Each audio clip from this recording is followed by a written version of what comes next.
¿Qué tal, queridos amigos? Recuerdo a mi viejo maestro Ignacio Burgoa Orihuela. Falleció ya hace muchos años, pero para mí fue una guía extraordinaria. Él fue quien presidió mi sínodo para que me recibiera yo como abogado en la Facultad de Derecho de la Universidad Nacional Autónoma de México, los Pumas. Pero sobre todo él fue quien me inspiró a seguir en esta línea crítica que he mantenido durante toda mi vida. Pues bien, en alguna ocasión el maestro Burgó Orihuela, ahí en su despacho que tenía por Coyoacán, me dijo algo sin duda alguna extraordinario. Me dijo, oye, no hay necesidad de hacerle ninguna reforma a la Constitución General de la República. Es decir, no hay necesidad de que se convoque un Congreso Constituyente para hacer una nueva Constitución. Ya son demasiadas las reformas que se han hecho y esto ha perjudicado el texto tan pulcro que nos habían legado los constituyentes del 17, es decir, de hace más de 100 años, 104 años.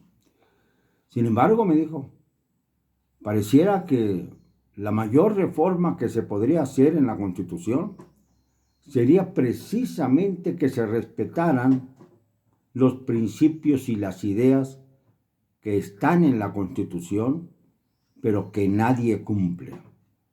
¿Qué es eso, por ejemplo, del autonomamiento de los poderes de la Unión, cuando los poderes de la Unión están fusionados todos en el Ejecutivo? ¿Qué es eso de la soberanía de los estados, cuando realmente a los estados los aplasta muchas veces la federación con un ánimo más centralista que federalista? Y entonces reflexionábamos sobre si era correcto llamar soberanía a la condición que existe entre los estados federales. Yo insistía mucho en que más bien habría que hablar de autonomías, puesto que la soberanía es aquel poder que no reconoce a ninguno por encima del mismo.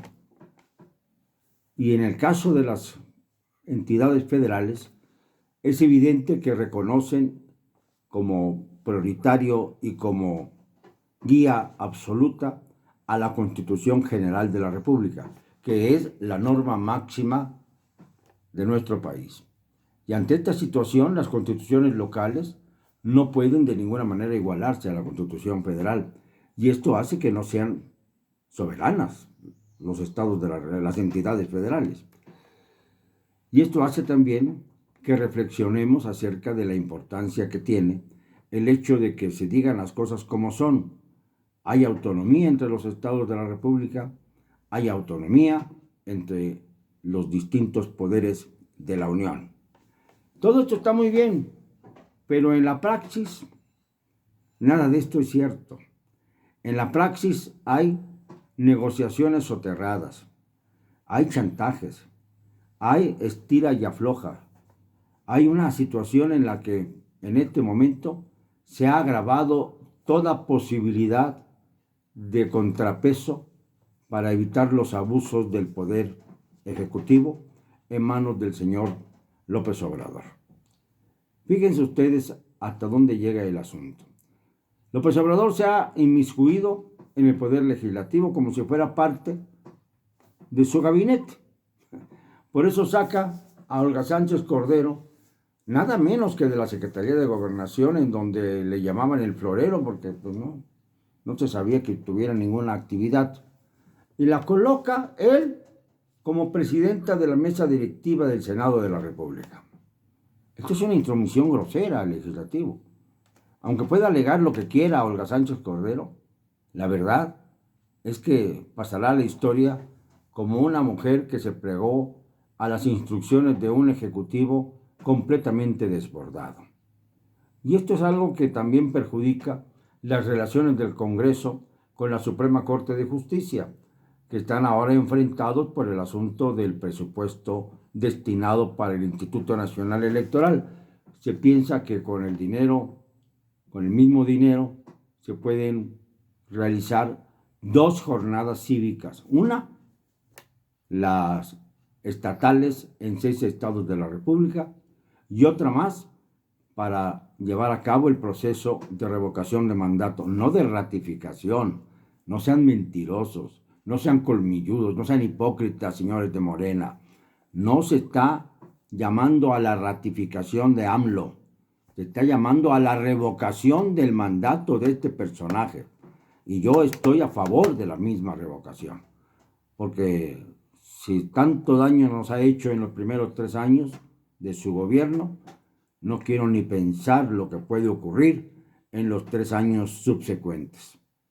Cualquier cosa, entre ellos la desaparición del Instituto Nacional Electoral, para volver entonces a que las elecciones dependan del Ejecutivo a través de la Secretaría de Gobernación, como sucedía hasta 1988, el año del fraude más escandaloso que se ha dado en la historia de nuestro país, en contra del Frente Democrático Nacional, que encabezaba Cuauhtémoc Cárdenas, y del Partido Acción Nacional, que encabezaba en aquel momento como abanderado Manuel Cloutier del Rincón, el famoso Maquío. Esa etapa siniestra en la que apareció como figura y protagonista más relevante Manuel Bartlett Díaz, un miserable asesino y ladrón, que ahora está protegido por la TTT, las 4 cruces terribles de un régimen que no ha sabido cumplir con su palabra. Todo esto se da en un entorno en el que la rispidez está siendo cada vez mayor. Fíjense ustedes, los diputados salieron corriendo de la Cámara, de su asamblea, porque los trabajadores de la Cámara de Diputados reclamaban las prestaciones justas de fin de año e incluso mejores prestaciones.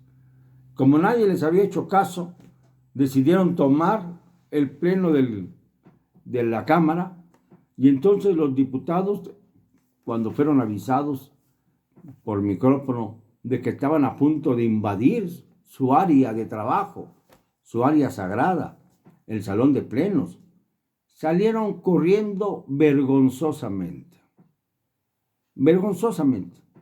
sin la más mínima posibilidad de llegar a un diálogo, a un debate que impidiera pues tal situación tan fuera de la ley, de los reglamentos, tan fuera del derecho, pisoteando la autonomía del Poder Legislativo, pisoteando los derechos de los representantes populares.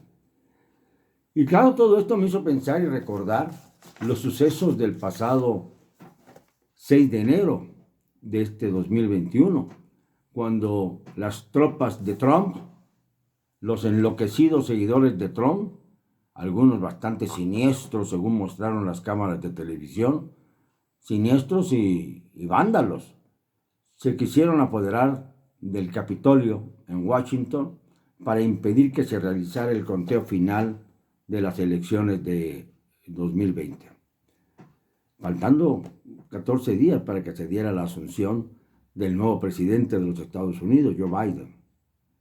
Y bueno, aquello fue exhibir hasta dónde la democracia estadounidense tiene fisuras terribles, tiene una situación en la que realmente ni el presidente de la República puede lograr sus objetivos de mantenerse en el poder en contra de la voluntad cívica y colectiva.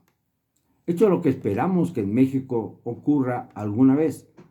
Es cierto que en 2018 la mayoría de los que votaron, no la mayoría de los mexicanos, eligió por 30 millones de votos a López Obrador, pero él se olvida que si nos vamos a los 93 millones de empadronados, solamente votaron por él 1 de cada 3 mexicanos en edad de votar y empadronados, porque hay unos que también se abstienen y ni siquiera acuden a las urnas. Esto significa que no es, como se ha dicho reiteradamente, un presidente de mayorías. Es el presidente que más votos ha obtenido, eso sí, y nadie niega su legitimidad electoral.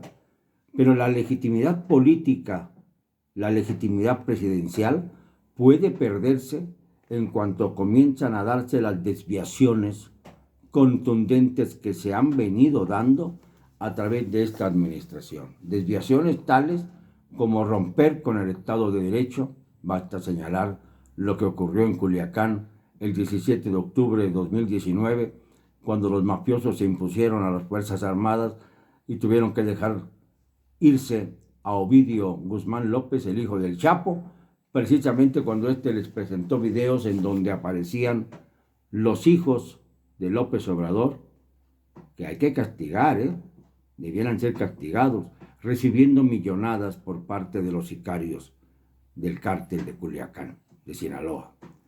Y por supuesto que esto hizo que se prendieran las alarmas y de inmediato soltaron a Ovidio. Ahí se rompió el Estado de Derecho y no ha vuelto a restablecerse, porque la costumbre durante este gobierno ha sido constantemente mancillar la Constitución General de la República para adaptarla a los caprichos del presidente López Obrador. El que no lo crea, pues que revise la Constitución, que revise los artículos, que se dé cuenta de cómo nos han manipulado. Por ejemplo, en el asunto de la revocación de mandato, se incluyó en el artículo 35 de la Constitución todo lo relacionado a la revocación de mandato. ¿Y qué fue lo que ocurrió? Que empezaron a boicotearse a sí mismos los que habían logrado la iniciativa, aprobar la iniciativa para que pudiera llevarse la revocación de mandato.